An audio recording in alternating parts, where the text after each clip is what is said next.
Welcome back. Today we delve into the profound world of Thomas Aquinas. Thomas, born in the 13th century, Aquinas was a prominent philosopher and theologian who sought to harmonize faith and reason. His impact on the history of philosophy is immeasurable, making our exploration of his ideas both fascinating and relevant. To grasp the essence of Aquinas' philosophy, we must understand the context in which he lived. The 13th century was marked by intellectual ferment, with the clash of faith and reason at the forefront. Aquinas, a product of this dynamic era, emerged as a key figure, offering insights that continue to resonate today. Our journey into his philosophy begins with a glimpse into the life and times of this remarkable thinker. Thomas Aquinas' life experiences greatly influenced his philosophical perspectives.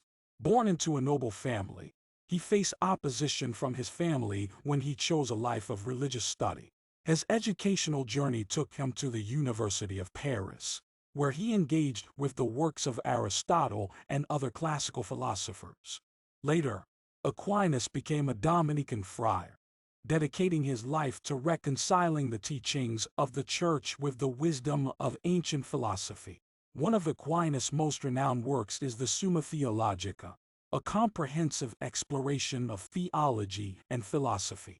This monumental text serves as our guide today as we navigate the intricate web of Aquinas' ideas. So, let us begin our exploration, peeling back the layers of Thomistic philosophy to uncover the rich tapestry of thought woven by this medieval scholar. To truly grasp the significance of Thomas Aquinas, it's essential to transport ourselves to the vibrant intellectual landscape of the 13th century.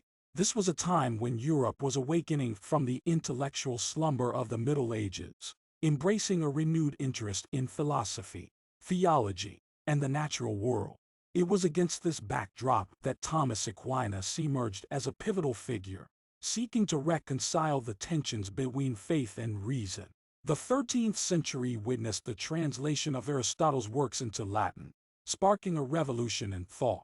Aquinas, deeply influenced by Aristotle, embarked on a mission to integrate the newly acquired Aristotelian wisdom with the teachings of the Catholic Church.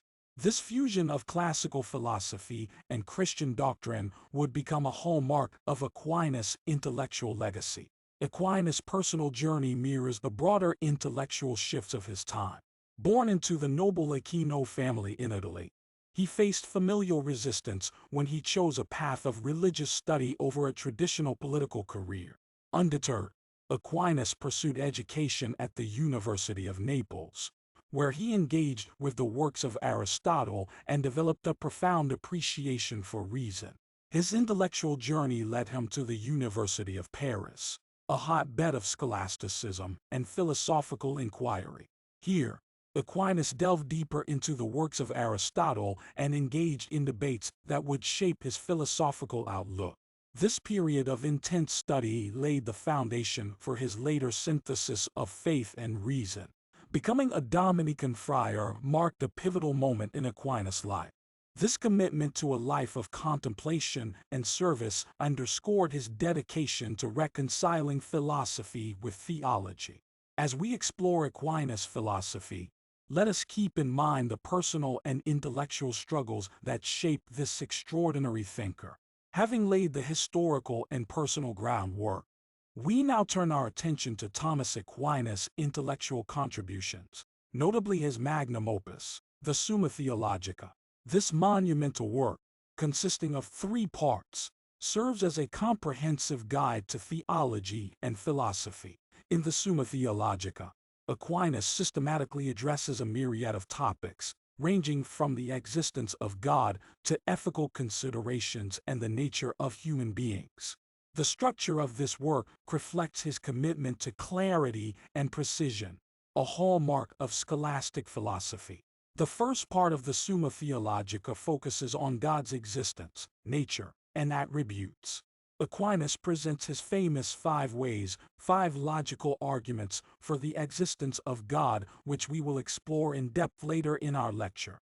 The second part delves into moral philosophy, discussing virtues, vices, and the concept of natural law. Finally, the third part addresses Christology, sacraments, and the end of human life. As we navigate through the complex terrain of Aquinas philosophy, keep in mind the meticulous structure of the Summa Theologica. This work not only encapsulates Aquinas' intellectual prowess, but also serves as a roadmap for understanding the intricacies of his thought. So, with this foundation in place, let us now venture into the heart of Thomistic philosophy. Now that we've set the stage, let's delve into the core of Thomistic philosophy. At the heart of Aquinas' thought is the profound attempt to synthesize faith and reason. Unlike some of his contemporaries, Aquinas saw no inherent conflict between religious belief and rational inquiry. For him, reason and revelation were complementary, offering distinct yet harmonious ways of understanding the truth. In our exploration, we will unravel how Aquinas navigates this delicate balance, appreciating the role of reason in comprehending the natural world while acknowledging the insights derived from divine revelation. This synthesis becomes particularly evident in his approach to proving the existence of God through logical arguments, known as the five ways. Aquinas' five ways are foundational to understanding his philosophical stance on the existence of God. These arguments provide logical pathways, each offering a distinct perspective on why belief in a divine being is reasonable. Our journey will involve a meticulous examination of each of the five ways, from the argument from motion to the argument from final cause. Prepare to engage with these arguments critically as we unravel the intricate tapestry of Aquinas' reasoning. These five ways serve not only as intellectual exercises, but also as windows into a worldview that seeks to harmonize the rational with the transcendent. As we progress, we encounter another key aspect of Thomistic philosophy, the concept of natural law. This ethical framework posits that certain moral principles are inherent in the nature of human beings and can be discerned through reason. Aquinas contends that by understanding the natural order, we can arrive at ethical guidelines that align with our human nature. Our task is to dissect the foundations of natural law, exploring its implications for moral decision-making. By grounding ethics in the rational apprehension of the natural order, Aquinas offers a framework that extends beyond religious doctrine, providing a basis for moral reasoning accessible to all. With these foundational principles in mind, we stand on the threshold of a deeper understanding of Thomas Aquinas' philosophical worldview. As we continue, we will not only unravel complex concepts, but also seek to apply them to our everyday lives, bridging the gap between theory and practice. Now, having laid the groundwork, let's delve into the heart of Aquinas' philosophy, the five ways. These are five distinct arguments that Aquinas put forth to demonstrate the existence of God. Our task is to dissect each of these ways, understanding the nuances and implications of these logical pathways. 1. Argument from motion. Aquinas argues that everything in the world is in a state of motion, and there must be a prime mover that initiated this motion. We will explore the implications of this argument and its significance in understanding the nature of God. 2. Argument from efficient cause. Aquinas contends that there must be an uncaused first cause that set everything into motion. This argument invites us to ponder the origins of existence and the necessity for an ultimate, uncaused source. 3. Argument from contingency. Aquinas asserts that everything in the world is contingent, dependent on something else for its existence. This argument leads us to contemplate the necessity of a being whose existence is not contingent but rather self-existent. 4. Argument from degree. Aquinas suggests that varying degrees of qualities imply the existence of a maximum or perfect standard. We will explore this argument, contemplating the existence of a perfect being that serves as the standard for all qualities. 5. Argument from final cause. Aquinas argues that purpose and order in the world imply the existence of a final cause or ultimate purpose.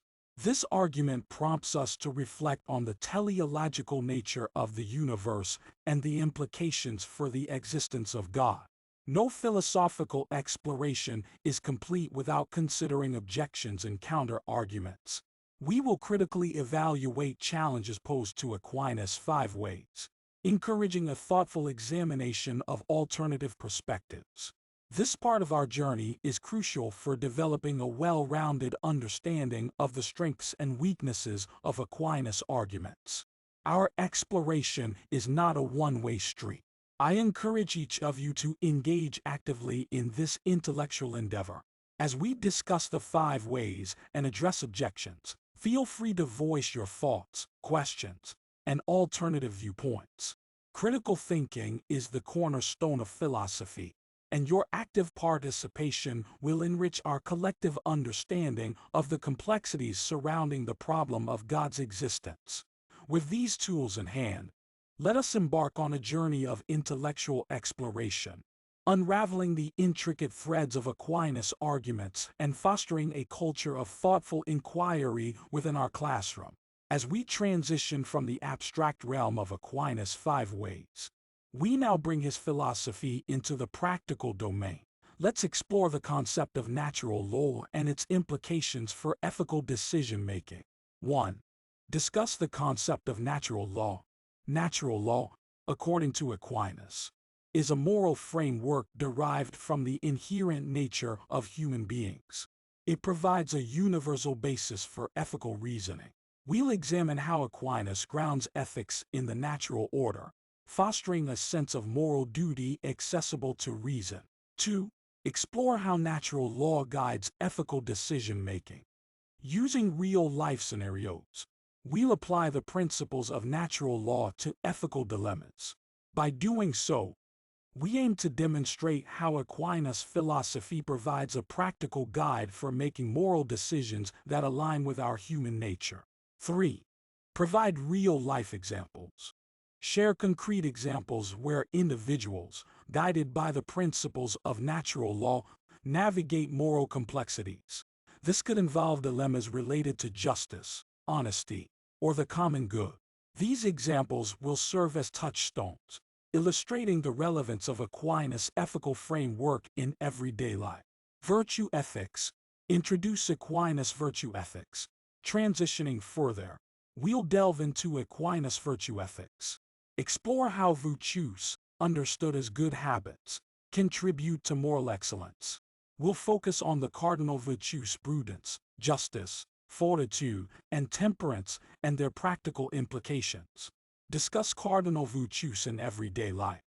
Break down each cardinal virtue and discuss how they manifest in ordinary situations. For instance, how does prudence guide decision-making? Or how does fortitude manifest in facing challenges? Relating virtues to relatable scenarios will facilitate a deeper understanding. Relate virtues to everyday life situations. Provide real-life examples where individuals exhibit virtuous behavior. These examples can range from acts of courage in the face of adversity to instances of justice and fairness. Encourage students to reflect on how cultivating virtues can enhance their own lives. Theological virtues. Explore faith, hope, and charity. Love. Shift our focus to the theological virtues: faith, hope, and charity. Discuss how these virtues transcend mere moral excellence, connecting individuals to divine realities. Explore the role of faith in belief, hope in the face of uncertainty, and charity as selfless love. Discuss how theological virtues inform life choices. Provide examples illustrating how individuals, motivated by faith, hope, and charity, make life choices that go beyond self-interest.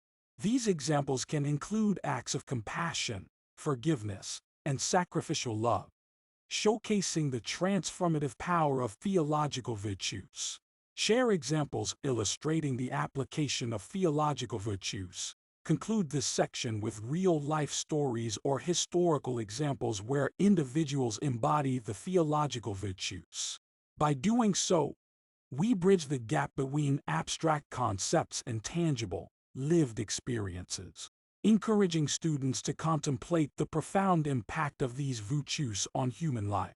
As we delve into these practical dimensions of Thomistic philosophy, the aim is to demonstrate its applicability in navigating the complexities of ethical decision-making and virtuous living. Through these examples, we seek not only to understand Aquinas' philosophy, but to consider how it can serve as a guide for meaningful and ethical engagement in our daily lives.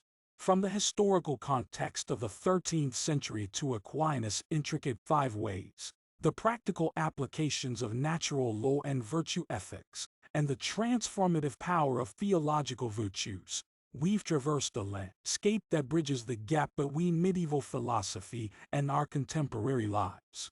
Before we part ways, I want to leave you with a challenge. How can you apply the principles of Thomistic philosophy in your own life? Share your thoughts in the comments below, and let's continue this conversation beyond this video. Thank you for joining me on this intellectual exploration. If you enjoyed this content, don't forget to share it with fellow philosophy enthusiasts. Until next time, keep questioning, keep exploring, and keep seeking wisdom. Stay curious.